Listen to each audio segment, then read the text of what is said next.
Hello everyone, welcome to Balaji academy. आज जो हम बात करने वाले हैं ये ज्योग्राफी के उन क्वेश्चंस जो हैं जो आपके एग्जाम में बहुत बहुत इंपॉर्टेंट है। ठीक है, और ये ऐसा होता है कि हर बारी अल्टरनेटिवली में क्वेश्चन ये आते ही आते हैं। तो ज्योग्राफी आज हम जो डिस्कस करने वाले हैं, बिना टाइम वेस्ट किए आज हम उन क्वेश्चंस को देखते हैं। तो क्वेश्चन नंबर जो फर्स्ट है हमारा क्वेश्चन, जिसमें हिंदी और इंग्लिश दोनों के लिए है ये question. In which of the following part of India atolls are the commonly found? Bharat के निम्नलिखित में से किस भाग में एटॉल सामान्यतः पाए जाते हैं? अब देखिए, क्वेश्चन करने से पहले हम ये समझते हैं कि एटॉल होता क्या है। देखिए, एटॉल क्या होता है, एक मैंने ये पिक लगा रखी है, आपको इस पिक से थोड़ा आइडिया लग जाएगा कि आसपास जब क्या होता है, समुद्र होता है, ओशन होता है हमारा, तो इसके जो बीच में जो एरिया होता है हमारा, वो हमारा एटॉल्स होता है। जैसे ये है, आप देखते होंगे यहाँ एक लेगोन्स भी लिख रखा है। लेगोन्स एक्चुअल में क्या होता है लेगोन्स, और हिंदी में इसको अनूप कहते हैं। ठीक है, मैं आप यहाँ लिख देता हूं,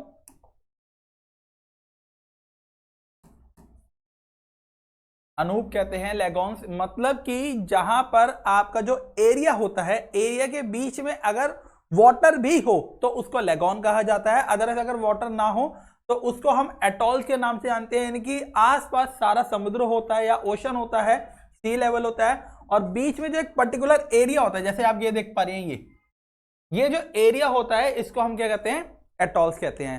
होपफुली आपको ये पहले ये समझ में आया होगा कि एटॉल होता क्या है। तो अब हम बात करते हैं रामेश्वरम, सुंदरबन के पास, खंबात की खाड़ी के पास और लक्षद्वीप के पास। इसका आंसर है लक्षद्वीप के पास। क्यों, ये भी बात बता देता हूं, क्योंकि आपको पता होगा जो रामेश्वरम है वो हमारे भारत में नीचे की साइड यानी कि साउथ की साइड है, वहां पर आइलैंड है नहीं हमारे। सेकंड है सुंदरबन, ये जो कि हमारे बिहार और बंगाल की खाड़ी की तरफ सुंदरबन होते हैं, वहां पर भी नहीं है हमारे।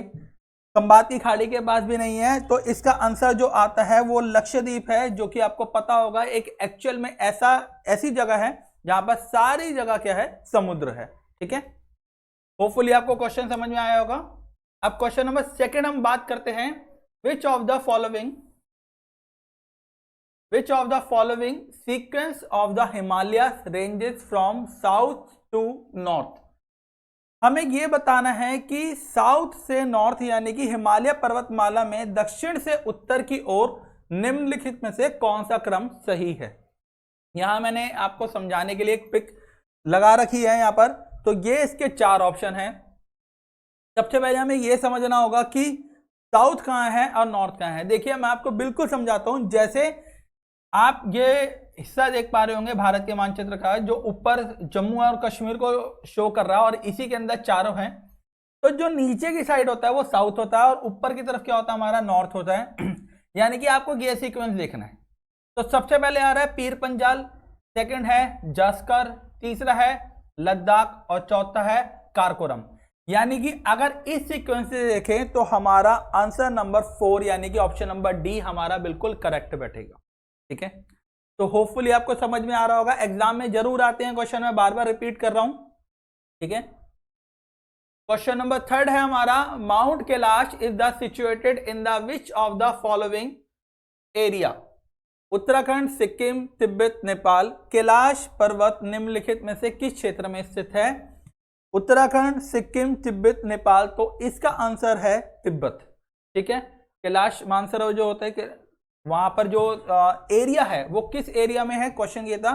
तो इसका सही आंसर है तिब्बत। ओके, नेक्स्ट क्वेश्चन अब हम डिस्कस करते हैं, which of the following states in India do not share border with the Bhutan. ऐसा कौन सा राज्य है जो राज्य की सीमा है जो भूटान से नहीं लगती? तो अरुणाचल प्रदेश लगती है, असम की भी लगती है, सिक्किम की भी लगती है, लेकिन एक राज्य हमारा जो कि बिहार है, उसकी हमारी सीमा नहीं लगती। किसके साथ नहीं लगती? भूटान देश के साथ। ठीक है, तो होपफुली आपको समझ में आया होगा। Question number 4, among the following which of the mountain range is the oldest in India. Nilgiri, Aravalli, Satpura और पश्चिमी घाट। इसका जो जेन्युइन आंसर है पर्वत श्रृंखला, आपको पता होगा सबसे पुरानी जो श्रृंखला है वो हमारी अरावली है, जो गुजरात से लेके गुजरात, हरियाणा, राजस्थान यहां तक है, और ये सबसे लंबी श्रृंखला में भी काउंट होती है हमारी। आगे जो 3 ऑप्शन थे, नीलगिरी, सतपुड़ा, पश्चिमी घाट, आपको पता होगा जो नीलगिरी है वो पश्चिमी घाट के अंदर ही आती है। जो सतपुड़ा है ये हमारे मध्य प्रदेश की तरफ जो माउंटेन रेंज है वहां पर हमें मिलती है सतपुड़ा घाट जो होता है हमारा। तो इन चारों में जो हमारा ऑप्शन है वो अरावली हमारा क्या होगा, is the correct answer. Okay, question number 6, in India topographical map is publish from the following organisation. ये बहुत मोस्ट इंपॉर्टेंट क्वेश्चन है। NTMO, GSI, SOI, ZSI. सबसे पहले हम इनके बारे में समझ लेते हैं कि होता क्या है। मैं इसका फुल फॉर्म लिख देता हूं, एनएटीएमओ की, जिसको आपका आसान रहे लिखना।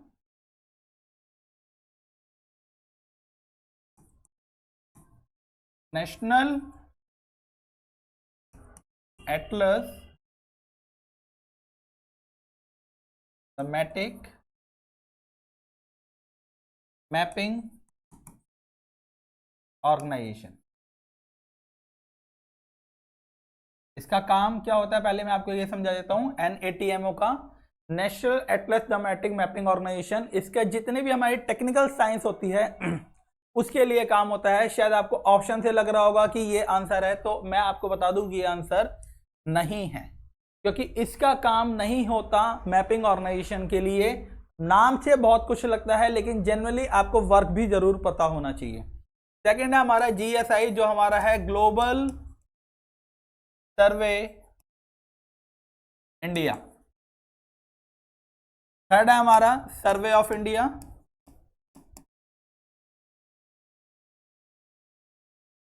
एंड फोर्थ है जूलॉजिकल सर्वे इंडिया। तो इसका correct answer is SOI, survey of India हमारा क्या रहेगा, इसका करेक्ट आंसर रहेगा। Okay, India is the largest country in the terms of size, 768 second. तो इसका सही आंसर रहेगा 7th। मैं आपको इससे पहले के जो 6 हैं उनके बारे में भी आपको बता देता हूं, जिससे आपको अगर क्वेश्चन थोड़ा घूम के आ जाता है तो आपको कंफ्यूजन ना हो। इसका आंसर है 7, तो मैं यहां लिख देता हूं। नंबर 1 पे जो आता है वो है रशिया, नंबर 2 पे कनाडा, नंबर 3 पे USA, number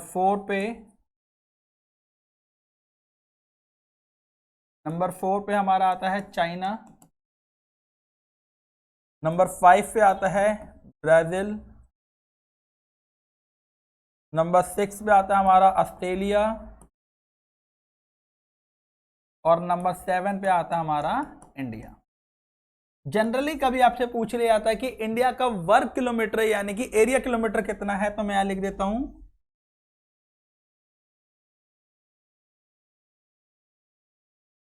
3,28,07,253, 3,28,07,253 kilometre square.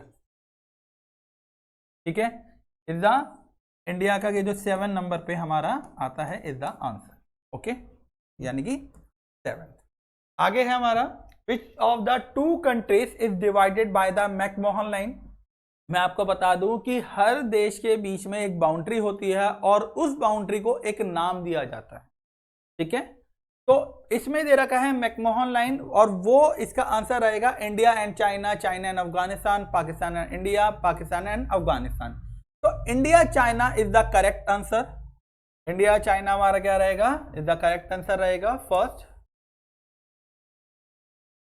China and Afghanistan के बीच में जो लाइन होती है वो होती है ड्यूरेंट। पाकिस्तान एंड इंडिया के बीच में है red Cliff. Pakistan and Afghanistan के बीच में ड्यूरेंट। यानी कि जो मैकमोहन लाइन है वो किसके बीच में है, इंडिया और चाइना के बीच में। ठीक है, ये आपसे काफी ज्यादा चीजें पूछी जाती हैं। काफी बच्चों को लग रहा होगा कि व्हाट इज द LAC, तो देखिए जो LAC है वो लाइन नहीं है, वो बॉर्डर ऑफ कंट्रोल है, जिसकी फुल फॉर्म है लाइन ऑफ एक्चुअल कंट्रोल।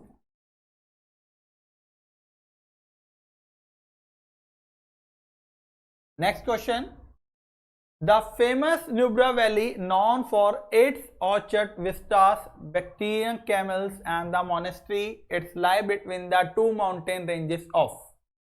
प्रसिद्ध नुब्रा घाटी जो अपने बगीचों, बैक्टीरियन ऊंटों और मठों के लिए जानी जाती है, दो श्रृंखलाओं के बीच में स्थित है।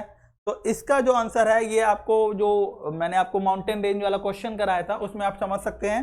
तो इसका आंसर जो है वो लद्दाख और पीर पंजाल, यानी कि answer is C, Ladakh and the Pir Panjal के बीच में जो है वो है नुब्रा घाटी है, जिसके अंदर बहुत खूबसूरत चीजें हैं, मतलब बहुत सारी वहाँ अच्छी चीजें हैं जो देखने लायक हैं।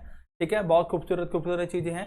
तो ये आपके जो क्वेश्चन थे होपफुली आपको अच्छे लगे हों, समझ में आए हों। अगर आप चाहते हैं कि आपको डेली क्वेश्चन मिलते रहें करंट अफेयर के, आपको जनरल नॉलेज के जो आपके एग्जाम में आ रहे हैं, आने वाले हैं, तो आप इस वीडियो को लाइक जरूर करें, चैनल को सब्सक्राइब जरूर कर दीजिए, क्योंकि आने वाले जितने भी इंपॉर्टेंट क्वेश्चन है मैं आपको इसी तरीके से समझाता रहूंगा।